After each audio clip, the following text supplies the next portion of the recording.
Capítulo 6. Tengo.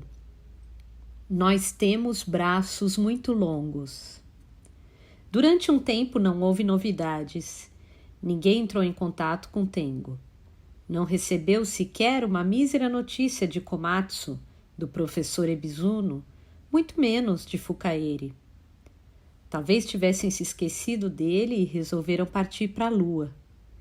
Tengo não teria nenhum problema com isso se fosse mesmo verdade.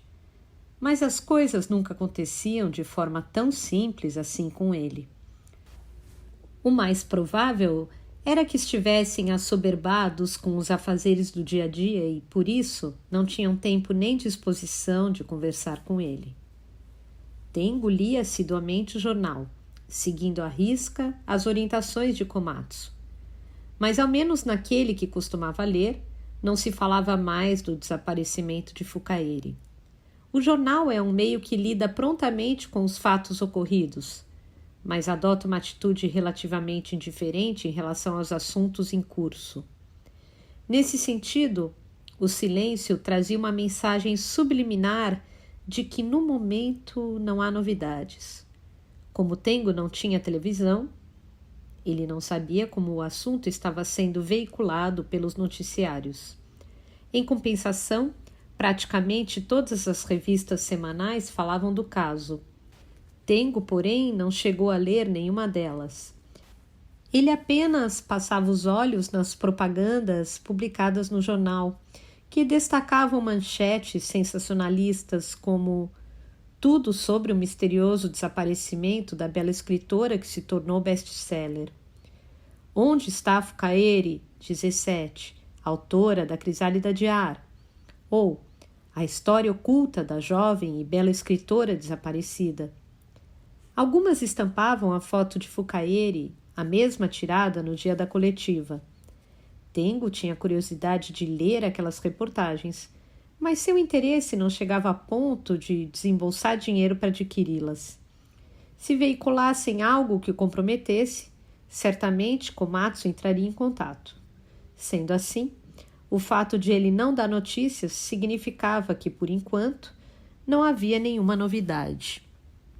Em outras palavras, ninguém descobrira que quem escreveu a Crisálida de Ar foi, ou poderia ter sido, um ghostwriter. As manchetes indicavam que, por ora, a atenção da mídia estava voltada para outros assuntos, que o pai de Fukaeri era um famoso ativista de um grupo extremista, que ela crescera numa comunidade nas montanhas de Yamanashi, longe da sociedade, e que atualmente seu tutor era o professor Ebizuno, outrora famoso intelectual, e que, a despeito de não se saber o paradeiro da bela e misteriosa escritora, a Crisálida de Ar continuava a liderar a lista dos mais vendidos, assuntos que naquele momento eram bastante para atrair a atenção do público. Mas, se o desaparecimento de Fukaeri perdurasse, seria apenas uma questão de tempo para que a mídia começasse a investigar outras áreas e trazer à tona novas e comprometedoras informações. Por exemplo, se alguém resolvesse buscar informações sobre Fukaeri na escola em que ela estudava, viria a público que tinha dislexia e, por isso, não frequentava assiduamente as aulas. As notas de língua japonesa e redação, caso tivesse escrito alguma, também se tornariam públicas. Diante dessa constatação, as pessoas passariam a indagar se realmente era possível que uma garota disléxica escrevesse um texto tão bom. Uma vez instaurada a dúvida, não seria preciso ser um gênio para desconfiar de que alguém a ajudara a fazer o romance. Komatsu seria o primeiro a ser procurado. Afinal, ele era o editor responsável pela publicação de A Crisálida de Ar. Ele com certeza se faria de desentendido. Lavaria as mãos, dizendo tranquilamente que apenas encaminhara o texto para a comissão julgadora e, com a maior cara de pau, afirmaria que desconhecia o processo de redação da obra. Komatsu era excepcionalmente talentoso em mentir sem sequer alterar a expressão do rosto, habilidade que, em maior ou menor grau, todo editor adquire com alguns anos de experiência. Em seguida, telefonaria imediatamente para Tengo para dizer algo como: "Pois então, Tengo, a coisa está começando a ficar preta", com o tom teatral de quem se diverte vendo o circo pegar fogo. Às vezes, Tengo tinha a impressão de que Komatsu não só se divertia com as desgraças, como também possuía um instinto autodestrutivo. No fundo, Komatsu parecia desejar que o plano fosse descoberto para criar um tremendo e suculento escândalo que, ao explodir, mandaria tudo pelos ares. Ele seria bem capaz de desejar isso, mas, ao mesmo tempo, Komatsu era imparcial e realista. Ele não colocaria tudo a perder. Komatsu parecia ter algum trunfo para se safar. Tengo, porém, não sabia como ele pretendia se desvencilhar dos possíveis desdobramentos da situação. Komatsu era capaz de reverter qualquer coisa a seu favor, escândalo por fraude ou mesmo a destruição da carreira profissional. Era astuto o suficiente para reconhecer que não tinha o direito de criticar o professor Ebizuno, mas quando uma nuvem de suspeita pairasse sobre a crisálida de ar, Komatsu entraria em contato com Tengo. Isso estava claro. Até então, Tengo era uma espécie de instrumento eficaz e conveniente para Komatsu, mas agora era o seu tendão de Aquiles. Se Tengo resolvesse revelar a verdade, não havia dúvidas de que Komatsu ficaria em maus lençóis. Portanto, Tengo era alguém que ele não podia ignorar, e sendo assim, a única coisa que Tengo precisava fazer era aguardar. Se Komatsu não telefonava, era porque a coisa ainda não estava preta. Mas o que Tengo realmente queria saber eram os planos do professor Ebizuno. Ele possivelmente insistia com a polícia que o grupo Sakigake estava envolvido no desaparecimento de Fukaeri. Tentaria romper a rígida casca de proteção de Sakigake usando essa situação como alavanca. Será que a polícia estava investigando essa hipótese? Era provável. A relação entre Fukaeri e Sakigake já estava sendo explorada pela mídia. Se a polícia não averiguasse a hipótese e, posteriormente, fatos importantes viessem à tona nessa linha de investigação, ela seria alvo de duras críticas, seria taxada de negligente. De qualquer modo, as investigações seguiam de forma discreta, sem publicidade. Era por isso que as revistas e os telejornais não divulgavam informações novas ou relevantes sobre o caso. Um dia, ao voltar da escola preparatória, Tengo notou um envelope volumoso em sua caixa de correia. O remetente era Komatsu, e no envelope com a logomarca da editora. Havia 6 carimbos do serviço postal expresso. Assim que entrou no apartamento, Tengo abriu o envelope e retirou cópias de vários artigos sobre a crisálida de ar e uma carta de Komatsu com seus costumeiros garranchos difíceis de decifrar. Tengo. Por enquanto, não há grandes novidades. O paradeiro de Fukaeri ainda é desconhecido. O principal assunto das revistas e dos programas de TV gira em torno de seu passado. Felizmente, estamos fora de perigo. O livro continua vendendo bem. Não sei se, a essa altura, isso deve ser motivo de orgulho, mas o pessoal da empresa está tão contente que o próprio presidente me deu um diploma de agradecimento e um bônus em dinheiro. Trabalho nessa firma há mais de 20 anos e é a primeira vez que o presidente me elogia. Confesso que gostaria de ver a cara deles quando descobrissem a verdade. Estou te enviando cópias das críticas e artigos relacionados à crisálida de ar. Quando tiver um tempo, leia o material, como aprendizado. Acho que pode te interessar. Se estiver com vontade de rir, encontrará também algumas coisas engraçadas. Sobre aquele assunto que você comentou outro dia, pedi para um conhecido verificar a Nova Fundação Japão para a Promoção das Ciências e das Artes. A associação, fundada há alguns anos, está devidamente licenciada e em plena atividade. Possui um escritório e emite um balanço anual. Todo ano, eles selecionam alguns pesquisadores, artistas e escritores e oferecem auxílio financeiro. Pelo menos, é isso que a fundação alega. Não se sabe de onde vem o dinheiro. De qualquer modo, a opinião sincera desse meu colega é que isso cheira mal. Eles podem ser uma empresa fantasma, criada para amortizar os impostos.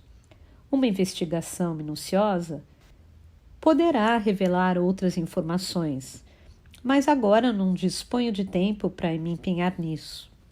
Enfim, como já te disse outro dia, não consigo engolir a história de oferecerem 3 milhões de ienes a um escritor totalmente desconhecido. Deve haver alguma coisa por trás disso. Não se deve ignorar a possibilidade de Sakigake estar envolvida. Caso esteja, significa que desconfiam de que você tem alguma participação em Crisálida de Ar. Seja como for, acho que o mais sensato é você não se envolver com a fundação. Tengo guardou a carta de Komatsu no envelope. Por que será que decidira escrevê-la? Podia ter apenas aproveitado a remessa, mas não era do seu feitio. Se quisesse conversar, bastava telefonar como sempre fazia. Uma carta como aquela poderia ser usada como prova, evidência. Uma pessoa cautelosa como Komatsu certamente sabia disso. Ou será que ele desconfiava que o telefone de Tengo estivesse grampeado e, na dúvida, achou melhor arriscar e enviar a carta? Tengo olhou o telefone. Grampeado? Jamais lhe passou pela cabeça que o aparelho pudesse estar grampeado. Mas, pensando bem, ele não havia recebido nenhuma ligação desde a semana anterior. Todo mundo devia saber que seu telefone estava grampeado. Aliás, mesmo sua namorada, que gostava de conversar ao telefone, estranhamente não telefonara uma só vez. Como se isso não bastasse, na sexta anterior ela não viera ao apartamento. Isso nunca tinha acontecido. Se algum imprevisto a impedisse, ela sempre dava um jeito de avisá-lo de antemão. Geralmente os imprevistos se resumiam à filha, que havia se gripado e faltara na escola, ou à sua menstruação, que havia se adiantado. Mas na sexta anterior, ela simplesmente não apareceu nem deu satisfação. Tengo preparou uma refeição leve e ficou aguardando, mas sua espera foi em vão. Possivelmente ocorrera algum imprevisto, mas a falta de notícias era muito estranha. E havia um porém, ele não podia entrar em contato com ela. Tengo parou de pensar na namorada e no telefone e foi para a mesa da cozinha ler o material enviado por Komatsu. Seguindo a ordem que estavam agrupados, os artigos estavam organizados por data e na margem superior esquerda estavam anotados a caneta o nome do veículo e a data de publicação. Provavelmente, Komatsu instruiu alguma de suas estagiárias para que organizasse o material, pois ele jamais teria paciência de fazer algo tão trabalhoso. As resenhas, em sua maioria, eram favoráveis. Muitos críticos a elogiavam como uma obra ousada e rica e reconheciam a precisão do estilo a ponto de alguns comentarem que era difícil acreditar que o livro tivesse sido escrito por uma garota de 17 anos. Nada mal, pensou Tengo. Uma resenha comparava a autora a uma Françoise Sagan, que houvesse absorvido os ares do realismo mágico. Em determinados trechos, assumia um tom reticente e incluía algumas ressalvas que tornavam o texto ambíguo, mas em linhas gerais elogioso. Mas quando o assunto era o significado da crisálida de Ari e do povo pequenino, os críticos hesitavam ou não conseguiam se posicionar. Um deles escreveu que a história é muito interessante e o leitor a segue até o fim, mas sobre o significado da crisálida de Ari e do povo pequenino, nós, leitores, ficamos imersos numa piscina de insondáveis mistérios. Podemos até supor que isso tenha sido intencional, mas não devem ser poucos os leitores que interpretarão essa postura como um descuido da autora. Por ser uma obra de estreia, pode ser considerada boa, mas se a autora pretende seguir carreira, seria melhor rever seriamente esse seu processo enigmático. Ao ler esse artigo, Tengo inclinou a cabeça em dúvida se a história é muito interessante e o leitor a segue até o fim. Significa que, de algum modo, a autora teve êxito. Como alguém pode dizer que foi descuidada? A verdade era que Tengo não tinha opinião formada sobre aquilo. Talvez estivesse equivocado e o crítico é que tivesse razão. Estivera tão concentrado em reescrever a Crisálida de Ar que era impossível assumir uma postura objetiva e distanciada. Hoje a Crisálida de Ar e o povo pequenino faziam parte dele, mas ele mesmo não sabia exatamente o que significavam. Para ele, isso era o de menos. O importante era se o leitor seria capaz ou não de aceitá-los. A aceitação de Tengo fora imediata. Por isso, ele conseguira se dedicar de corpo e alma à reescrita de Crisálida de Ar. Caso contrário, ele jamais concordaria em colaborar com essa fraude. Não importa o dinheiro que oferecessem ou a ameaça que fizessem. Mas isso era apenas uma opinião pessoal. Ele não poderia impor a sua ideia a terceiros. Por isso, Tengo não podia deixar de sentir compaixão pelos dedicados leitores, imersos numa piscina de insondáveis mistérios. Imaginou a cena, eles flutuando a esmo numa piscina enorme e agarrando-se a boias coloridas sob um sol irreal a iluminar seus rostos apreensivos. Tengo sabia que, em parte, ele era o responsável por estarem naquela situação. Mas, afinal, pensou Tengo, será que alguém seria capaz de salvar todas as pessoas do mundo? Mesmo reunindo em um só lugar todos os deuses existentes no mundo, dificilmente conseguiriam destruir as armas nucleares ou acabar com o terrorismo, ou então interromper a seca na África ou ressuscitar John Lennon. Muito pelo contrário, o mais provável era que ocorresse uma cisão entre eles e uma tremenda disputa. O mundo se tornaria ainda mais caótico. Em comparação com o sentimento de impotência diante dessa situação catastrófica, deixar as pessoas imersas numa piscina de insondáveis mistérios não era um pecado tão grave. Tengo leu metade dos artigos enviados por Komatsu e os devolveu ao envelope. Mesmo sem ler os restantes, já podia ter uma ideia do que estava escrito. A história da Crisálida de Ar estava cativando muita gente. Cativara Tengo, cativara Komatsu e até o professor Ebizuno, e continuava a cativar uma extraordinária quantidade de leitores. Precisava mais? O telefone tocou um pouco depois das 9 da noite de uma terça-feira. Tengo escutava música e lia um livro. Era seu momento preferido do dia, ler até se cansar e depois dormir. Havia tempos que o telefone não tocava. Ao ouvi-lo, teve um mau pressentimento. A ligação não era de Komatsu. Se fosse, o toque seria outro. Hesitou se deveria ou não atendê-lo. Após o 5º toque, levantou a agulha do disco e pegou o fone. Poderia ser sua namorada. É da residência do Sr. Kavana? Perguntou uma voz de homem de meia-idade, suave e firme, uma voz desconhecida. É, respondeu Tengo, cauteloso. Desculpe incomodá-lo tão tarde, sou Yasuda, disse o homem num tom de voz neutro, nem amistoso, nem hostil, nem profissional, nem íntimo. Yasuda. Tengo não se lembrava de ninguém com esse nome. Estou entrando em contato para lhe dar uma informação. disse o homem, fazendo uma breve pausa, como se estivesse colocando um marcador entre as páginas de um livro.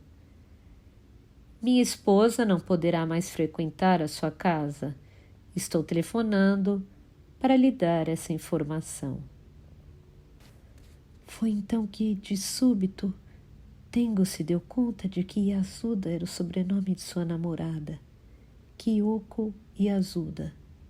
Quando eles se encontravam, ela não precisava dizer o nome, por isso Tengo levou tempo para fazer a associação. O homem que telefonara era o marido dela. Tengo sentiu um nó na garganta. Será que o senhor entendeu? Perguntou o homem. A voz era desprovida de sentimento. Pelo menos, essa era a impressão de Tengo. A única coisa que reparou foi um sotaque, possivelmente da região de Hiroshima ou da área de Kyushu. Não tinha como distingui-lo. Não poderá mais vir, repetiu Tengo. Isso mesmo. Ela está impossibilitada de visitá-lo. Tengo tomou coragem e perguntou: aconteceu alguma coisa? Houve silêncio. A pergunta de Tengo parou no ar e sem resposta. Um tempo depois, o homem continuou: isso mesmo. O senhor nunca mais vai se encontrar com ela. Era isso que eu gostaria de informar. O homem sabia que Tengo dormia com a mulher dele. Sabia que eles se encontravam havia 1 ano, uma vez por semana. Tengo tinha consciência disso. O estranho, porém, era que o marido não demonstrava raiva nem ressentimento. O que se percebia em sua voz era alguma coisa diferente. Mais do que um sentimento, era como se descrevesse a paisagem de um jardim seco e abandonado ou o leito de um rio após uma grande enchente. Não estou entendendo. Então é melhor deixar as coisas como estão, disse o homem para cortar o assunto. Tengo notou na voz uma sombra de fadiga. Quero deixar claro uma coisa. Minha esposa está completamente perdida e não existe nenhuma possibilidade de vocês se encontrarem novamente. É isso. Está perdida? Repetiu Tengo atordoado. Senhor Cavana, saiba que eu não queria ter de telefonar para lhe dizer isso, mas eu ficaria com remorso se deixasse o assunto sem lhe avisar. Saiba que não me agrada ter de falar disso com o senhor. Dito isso, não se ouviu nenhum som através do fone. Ele devia estar falando de um lugar bem silencioso. Ou seu sentimento funcionava como uma espécie de vácuo, sugando o som ambiente. Tengo sabia que precisava perguntar mais. Se não fizesse, as coisas acabariam repletas de insinuações sem sentido. Não podia deixar a conversa acabar, mas no final das contas, o homem não tinha a intenção de revelar detalhes. O que ele devia perguntar a uma pessoa que se recusava a contar a verdade? Que frase deveria ser dita para o vácuo? Enquanto Tengo tentava desesperadamente encontrar palavras adequadas para formular uma pergunta, o homem desligou o telefone sem avisar. Colocou o fone no gancho e, sem dizer nada, partiu, possivelmente para sempre. Tengo ficou durante um bom tempo segurando o fone sem vida. Se o telefone estivesse grampeado, talvez pudesse ouvir algo. Ele conteve a respiração e aguçou os ouvidos, mas não conseguiu identificar nenhum som suspeito. A única coisa que podia ouvir era o seu próprio coração. Enquanto ouvia as batidas, sentiu como se fosse um ladrão que invade a casa de alguém durante a noite. Alguém que se esconde num canto e, contendo a respiração, aguarda os moradores dormirem para poder agir.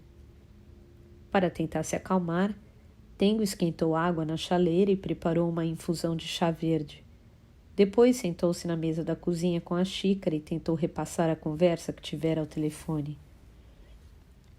Minha esposa está completamente perdida e não existe nenhuma possibilidade de vocês se encontrarem novamente. Foi o que o homem disse. Não existe nenhuma possibilidade. Esta era a frase que deixava Tengo particularmente confuso. Nela havia algo de negro, úmido e viscoso. O que esse Yasuda realmente queria dizer era que, independentemente de sua mulher desejar encontrar Tengo, ela estaria impossibilitada de fazê-lo. Quais seriam as circunstâncias dessa impossibilidade? O que significava estar completamente perdida? Tengo imaginou Kyoko Yasuda gravemente ferida após um acidente, ou então acometida por uma doença incurável, ou com o rosto totalmente deformado, vítima de violência. Imaginava também ela sentada numa cadeira de rodas ou sem uma parte do corpo, totalmente enfaixada e sem poder se mover. Também imaginou-a presa com correntes grossas num porão. No entanto, aquelas eram possibilidades muito pouco prováveis. Kyoko Yasuda. Tengo passou a pensar nela com o nome completo. Quase nunca falou sobre o marido. Tengo não sabia absolutamente nada, qual era a profissão, onde ele trabalhava, sua idade, o rosto, a personalidade, onde os dois se conheceram e quando se casaram. Não sabia se o marido era gordo ou magro, alto ou baixo, bonito ou feio, e se o casal se dava bem. A única coisa que Tengo sabia era que ela não tinha dificuldades financeiras. Na verdade, parecia ter uma vida bem confortável e não estava muito satisfeita com a quantidade ou qualidade das relações sexuais que mantinha com o marido. Mas eram meras especulações de Tengo. Nas tardes em que costumavam se encontrar, passavam horas agradáveis na cama conversando sobre diversos assuntos, mas nunca chegaram a falar sobre o marido. O próprio Tengo não tinha nenhum interesse nisso. Ele preferia não saber como era o homem de quem ele roubava a mulher. Para Tengo era uma questão de educação, mas agora ele se arrependia de não ter perguntado nada sobre ele. Se o tivesse feito, ela certamente teria respondido sem rodeios. Será que o marido era muito ciumento? Será que tinha uma personalidade possessiva? Será que era um tipo violento? Tengo tentou se colocar no lugar do marido. O que sentiria se fosse ele? Suponhamos que tivesse uma esposa, 2 crianças pequenas e que sua vida conjugal fosse normal e tranquila. Mas um belo dia ele descobre que a esposa está dormindo com o homem uma vez por semana. O outro é 10 anos mais jovem. Descobre também que o relacionamento entre eles já dura mais de 1 ano. Se estivesse no lugar do marido, o que pensaria a respeito disso? Que tipo de sentimento dominaria seu coração? Uma intensa raiva? Uma profunda desilusão? Uma vaga tristeza? Abriria um sorriso sarcástico, indiferente? Perderia o senso de realidade? Ou uma mistura indistinta de tudo isso? Por mais que tentasse,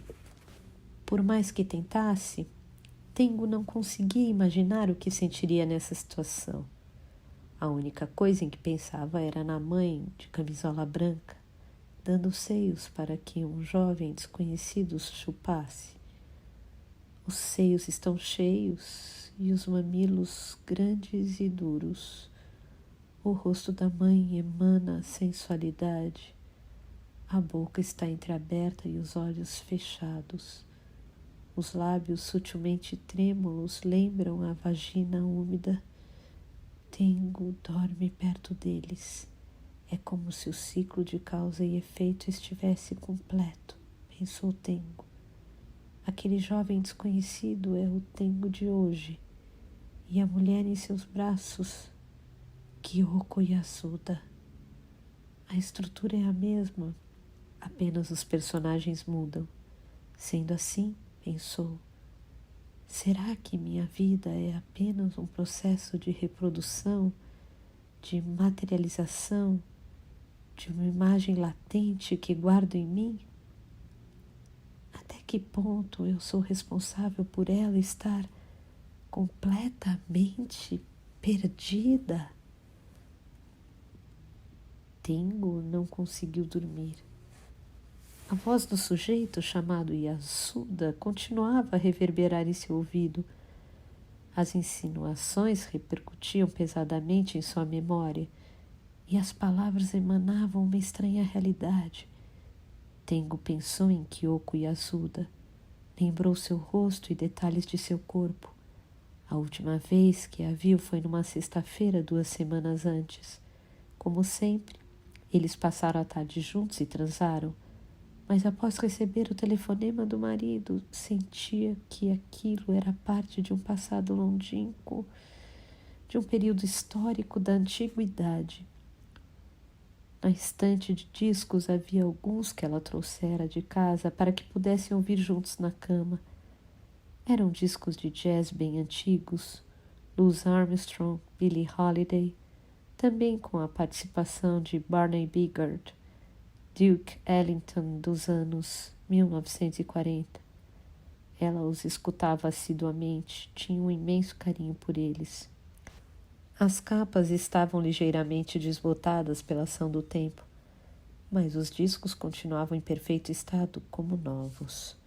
Tengo pegou as capas uma a uma e, ao observá-las, sentiu uma intensa emoção que o fez pensar que jamais a veria de novo. Tengo, na verdade, não amava Kyoko Yasuda, no sentido estrito da palavra. Ele nunca pensara em viver para sempre com ela, ou que seria penoso dizer-lhe adeus.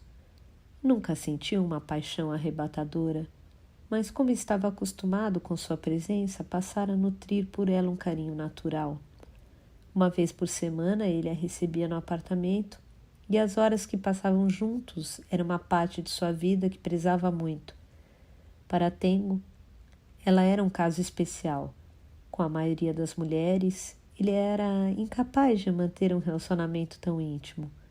Ou seja, com essas outras mulheres, ele não se sentia à vontade, independentemente de manter ou não as relações sexuais. Para controlar esse desconforto, ele precisava proteger um determinado espaço dentro de si. Em outras palavras, precisava trancar cuidadosamente alguns cômodos de seu coração. Mas quando estava com Kyoko Yasuda, não precisava fazer esse tipo de coisa. Ela sabia exatamente o que Tengo queria ou deixava de querer. Nesse sentido, ele achava que tê-la encontrado fora um golpe de sorte. Mas algo aconteceu e ele a perdeu.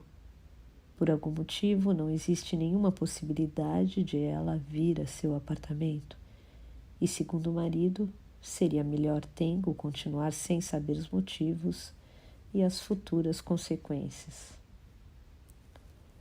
Sem conseguir dormir, Tengo estava sentado no chão escutando bem baixinho o disco de Duke Ellington quando o telefone tocou. O relógio de parede marcava 10:12. A única pessoa que ele podia imaginar ligando aquela hora era Komatsu. Mas aquele tipo de toque não era o dele. O de Komatsu era mais impaciente e irritante. Talvez seja o tal Yasuda que se lembrou de algo a dizer. Se pudesse escolher, Tengo preferia não ter de atendê-lo. Por experiência própria, um telefonema àquela hora nunca era coisa boa, mas na situação em que se encontrava, não havia opção. O relógio de parede marcava 10:12. A única pessoa que ele podia imaginar ligando aquela hora era Komatsu, mas aquele tipo de toque não era o dele. O de Komatsu era mais impaciente e irritante. Talvez seja o tal Yasuda que se lembrou de algo a dizer. Se pudesse escolher, Tengo preferia não ter de atendê-lo. Por experiência própria, um telefonema àquela hora nunca era coisa boa. Mas, na situação em que se encontrava, não havia opção. É o senhor Kavana? Perguntou um homem que não era Komatsu nem Yasuda. Não havia dúvidas de que era a voz de Ushikawa. O jeito de ele falar dava a impressão de que estava com a boca cheia de água ou qualquer outro líquido. Um ato reflexo trouxe-lhe à mente o rosto esquisito e o formato desengonçado de sua cabeça achatada. Desculpe-me incomodá-lo tarde de noite. Aqui é Ushikawa. Desculpe-me tê-lo importunado naquele dia, procurando no serviço sem avisar e tomando seu precioso tempo. Hoje a minha intenção era ligar mais cedo, mas tive que resolver um imprevisto e, quando percebi, já era tarde. Bem, eu sei que o senhor costuma dormir cedo e acordar cedo. Isso é digno de admiração. Afinal, ficar acordado até tarde, sem ter o que fazer, não traz nenhum benefício. Não tem coisa melhor do que entrar nas cobertas assim que escurece, dormir e acordar junto com o sol. Mas é que a minha intuição dizia que esta noite o senhor ainda estaria acordado. Por isso, mesmo correndo o risco de ser inconveniente, resolvi telefonar. Será que estou incomodando? Tengo não gostou do que o Ushikawa disse. E também não gostou de saber que ele tinha o número de seu telefone residencial. Intuição que nada. Ele sabia que Tengo não estava conseguindo dormir e por isso é que resolvera ligar. Ele devia saber que a luz de seu quarto estava acesa. Será que alguém está vigiando o apartamento? Tengo imaginou um investigador dedicado e competente com um par de binóculos de última geração observando atentamente o seu quarto. Esta noite, realmente, ainda estou acordado, disse Tengo. Sua intuição está correta. Acho que é porque tomei muito chá verde forte. É mesmo? Isso não é nada bom. Quando não se consegue dormir, a gente acaba pensando besteira. Será que podemos conversar um pouco? Espero que não seja um assunto de tirar ainda mais o sono. Ushikawa deu uma sonora gargalhada do outro lado da linha. Em algum lugar deste mundo. A cabeça de formato esquisito se mexia de forma esquisita. O senhor é muito engraçado.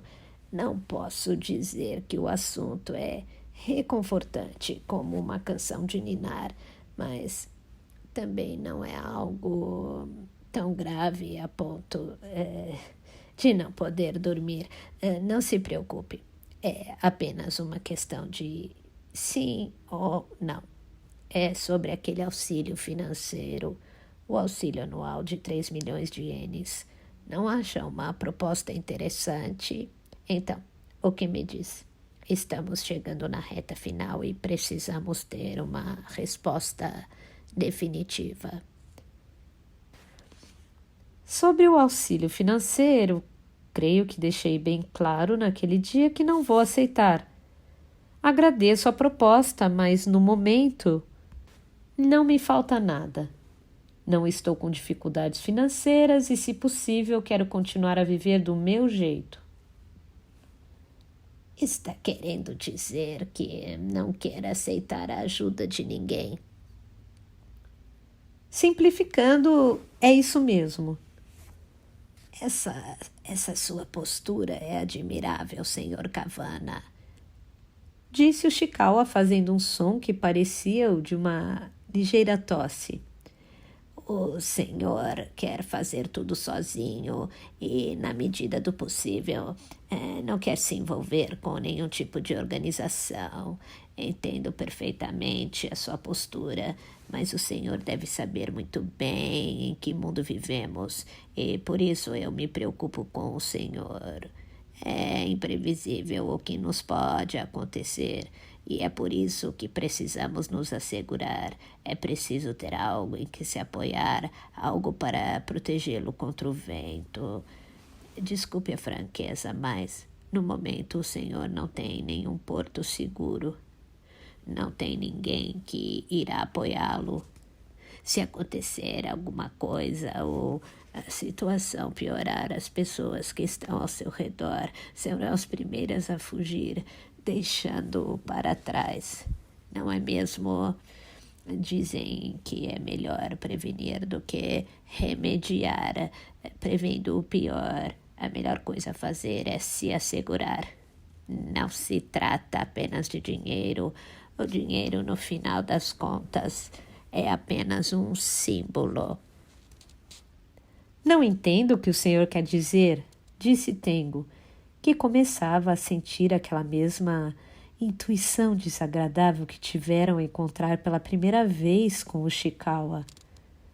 Tem razão. O senhor ainda é jovem e saudável e, portanto, creio que seja difícil entender esse tipo de coisa. O que estou tentando dizer é o seguinte: quando se passa de uma certa idade, a vida se transforma em uma sequência de perdas. Coisas que consideramos importantes em nossa vida começam a escapar uma por uma de nossas mãos, como os dentes do pente, que se quebram com o tempo. A substituição nunca deixará de ser uma medíocre imitação. Todas as coisas e as pessoas que estimamos desaparecerão uma por uma. A capacidade muscular, os desejos, os sonhos, os ideais, a confiança, o sentido das coisas e as pessoas que amamos. Enquanto alguns irão se despedir antes de partir, outros desaparecerão de repente, sem aviso. Uma vez que as perdemos, jamais as teremos de volta. Em nada vai adiantar tentar substituí-las. Realmente é muito triste. Às vezes, a dor é tão intensa como se estivessem arrancando uma parte do nosso corpo. Senhor Cavanna, dentro em breve o senhor vai completar 30 anos. Aos poucos o senhor estará adentrando a fase crepuscular da vida. Em outras palavras, isso significa que irá envelhecer. O senhor já deve estar começando a vivenciar a dor de perder algo. Será que estou equivocado? Esse homem parece insinuar algo sobre Kyoko Yasuda, pensou Tengo. Ele sabia dos encontros secretos semanais em seu apartamento e que, por algum motivo, ela o deixara. Parece que o senhor sabe muita coisa sobre a minha vida pessoal, disse Tengo. Não, de jeito nenhum, respondeu Ishikawa. Tenho apenas um conhecimento geral sobre a vida, acredite. Nada sei sobre a sua vida pessoal. Tengo se calou. Senhor Cavanna, por favor, aceite o auxílio financeiro, disse o Ishikawa, mesclando na fala um tom de queixume. Sinceramente, o senhor está numa situação um tanto perigosa. Se ficar em apuros, temos como ajudá-lo. Jogaremos uma boia salva-vidas. Caso contrário, não terá saída. Não terei saída, disse Tengo. Isso mesmo. De forma objetiva, o que significa não terei saída? O Ishikawa fez um breve silêncio antes de prosseguir. Pois então, senhor Cavanna, há coisas que é melhor não saber. Certos conhecimentos podem tirar o sono e isso nem se compara aos efeitos do chá verde. O senhor nunca mais terá um sono tranquilo. O que estou querendo dizer é o seguinte: tente pensar da seguinte forma. O senhor abriu uma torneira especial sem saber as consequências desse ato e deixou escorrer algo especial, algo que está repercutindo nas pessoas ao seu redor. Uma repercussão que não se pode chamar de boa. O povo pequenino tem algo a ver com isso? Foi um tiro no escuro, mas o Chikawa permaneceu calado.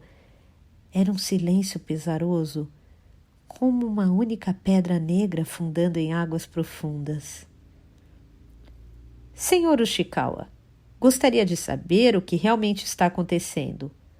Pare com essas insinuações e vamos conversar de modo objetivo.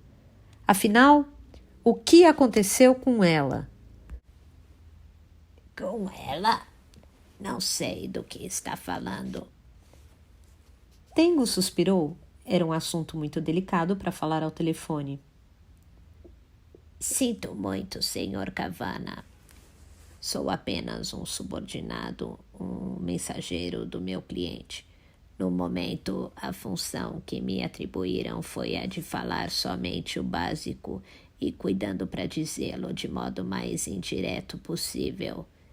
Disse Ushikawa num tom sério. Peço desculpas por deixá-lo irritado, mas só posso falar disso de modo vago. Para falar a verdade, meus conhecimentos sobre esses assuntos são muito limitados. De qualquer modo, realmente não sei nada sobre ela. Será que o senhor poderia ser um pouco mais específico? Então me fale, quem é o povo pequenino? Senhor Cavanna, veja bem, eu também não sei absolutamente nada sobre esse tal povo pequenino, a não ser, obviamente, que eles aparecem naquele romance Crisálida de Ar. Pois então, levando em consideração a nossa conversa, vejo que o senhor, sem querer, andou revelando coisas que não deveriam ser ditas. Dependendo da situação, pode ser algo muito perigoso. O meu cliente sabe muito bem o quanto e como isso pode ser perigoso. Mas, de certa forma, ele possui conhecimentos para resolver a situação. É por isso que estamos estendendo a mão para ajudá-lo. Para dizer a verdade, nós temos braços muito longos. Braços longos e fortes. Quem são essas pessoas que o senhor chama de clientes? Tem alguma relação com Sakigake? Infelizmente, não estou autorizado a revelar seu nome. Disse Ushikawa como se realmente lamentasse o fato. Mas, seja quem for, posso garantir que o meu cliente é poderoso e o seu poder não deve ser menosprezado. Nós podemos ser a sua retaguarda. Senhor Cavanna, preste atenção. Esta é a última oferta. O senhor tem toda a liberdade de aceitá-la ou não. Mas, uma vez decidido, não será fácil voltar atrás. Por isso, pense muito bem. Se o senhor optar por não querer estar do lado deles, infelizmente, os braços compridos podem se estender à revelia contra o senhor, e isso pode lhe trazer consequências não muito agradáveis. Quais seriam as consequências não muito agradáveis que esses braços compridos poderiam trazer? Ushikawa calou-se por um tempo sem dar resposta. Tengo ouviu um leve barulho do outro lado da linha. Era como se ele estivesse chupando a saliva acumulada nos cantos da boca. Eu também não sei exatamente quais seriam, disse Ushikawa. Não me deram nenhuma informação e é por isso que falo apenas em termos gerais. Afinal, o que foi que eu revelei publicamente? Perguntou Tengo. Não sei dizer, respondeu Chikawa. Volto a dizer que sou apenas um representante designado a fazer a negociação. Não conheço os pormenores dessa situação. Eles me passam apenas o mínimo necessário. Todas as informações contidas na nascente do rio chegam a mim a conta-gotas, pingo por pingo. Eu apenas transmito o que meu cliente me orienta a dizer. E dentro dos limites da restrita autorização que eles me concedem. O senhor deve indagar o porquê de eles precisarem de um homem como eu para fazer a intermediação. Seria mais fácil o próprio cliente entrar em contato com o senhor, não é mesmo? Pois, então, por que será? Eu também não sei.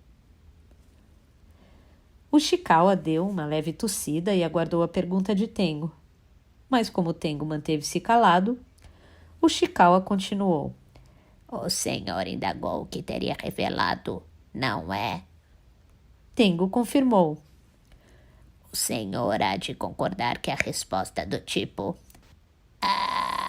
foi isso não cabe a terceiros. É o senhor quem deve buscar a resposta, procurando-a com afinco. O único, porém, é que, enquanto estiver buscando aqui e ali e finalmente encontrá-la, pode ser tarde demais. Na minha opinião, o senhor possui um talento especial, um maravilhoso e extraordinário talento que as pessoas em geral não possuem. Isto é um fato incontestável. É por isso que o senhor realizou algo poderoso que não se pode ignorar. O meu cliente valoriza muito esse seu potencial e é por isso que está lhe oferecendo auxílio financeiro. Mas, por mais que se tenha talento, isso não basta. Dependendo de como se olha, ter um talento excepcional pode ser muito, mas muito mais perigoso do que não tê-lo. Essa é a minha opinião, ainda que vaga sobre o assunto. Está querendo dizer que o seu cliente está devidamente instruído e capacitado a falar sobre isso? Não, isso eu não posso afirmar. Ninguém seria capaz de afirmar que alguém está ou não devidamente instruído e capacitado. Vamos fazer uma analogia, imaginando essa situação como se ela fosse uma nova epidemia. Digamos que eles possuem o conhecimento, ou seja, estão de posse da vacina e que, por enquanto, essa vacina possui um certo grau de eficácia. No entanto, o vírus são seres vivos e, como tal, se modificam tornando-se mais resistentes. Os vírus são persistentes e tentam sobrepujar os anticorpos. É difícil prever até quando a vacina será eficaz. É igualmente difícil prever se o estoque de vacina será suficiente. É por isso que o meu cliente está temeroso. Por que eles precisam de mim? Por favor, não me leve a mal se eu usar a mesma analogia sobre a epidemia, mas creio que vocês são os principais portadores da moléstia. Vocês? Indagou Tengo. Está se referindo a Eriko Fukada? E eu? O Chikawa não respondeu a essa pergunta. Bem, se me permite usar uma expressão clássica, creio que vocês abriram a caixa de Pandora. É dela saíram muitas coisas para este mundo. Em síntese, acho que é isso que o meu cliente pensa. Vocês dois se encontraram por acaso e juntos formaram uma dupla poderosa. Vocês conseguiram se unir de modo eficaz, completando o que faltava no outro. Legalmente, isso não é crime. Tem razão. Juridicamente, pelo senso comum, isso não é um crime. Mas se me permite citar o monumental clássico de George Orwell, ou melhor, de sua narrativa como uma grandiosa fonte de citações. O que vocês fizeram foi algo muito próximo a um crime pensar. Curiosamente, estamos em 1984. Será uma coincidência do destino. Mas enfim, Sr. Cavanagh, acho que já falei demais por esta noite. Grande parte do que eu disse são meras especulações minhas. Não possuí nenhum embasamento concreto, apenas respondi às suas indagações com base no que penso. Ushikawa se calou e Tengo pensou: não passam de especulações? Sendo assim, até que ponto devo confiar no que lhe disse? Daqui a pouco preciso desligar, disse Ushikawa. Como se trata de um assunto importante, aguardarei mais um tempo, mas não muito. O relógio está marcando o tempo sem parar. Tic-tac, tic-tac. Pense novamente com muita calma sobre a nossa oferta. Dentro em breve entrarei novamente em contato. Boa noite. Foi muito bom poder conversar com o senhor. Senhor Cavanagh, tomara que o senhor consiga dormir bem. Após dizer isso, Ushikawa desligou o telefone. Tengo ficou um tempo olhando o fone sem vida em sua mão. Parecia um agricultor observando a verdura murcha colhida em plena estiagem. Ultimamente, muitas pessoas que conversavam com Tengo encerravam o assunto unilateralmente. Como era de se esperar, naquela noite Tengo não conseguiu ter um sono reparador.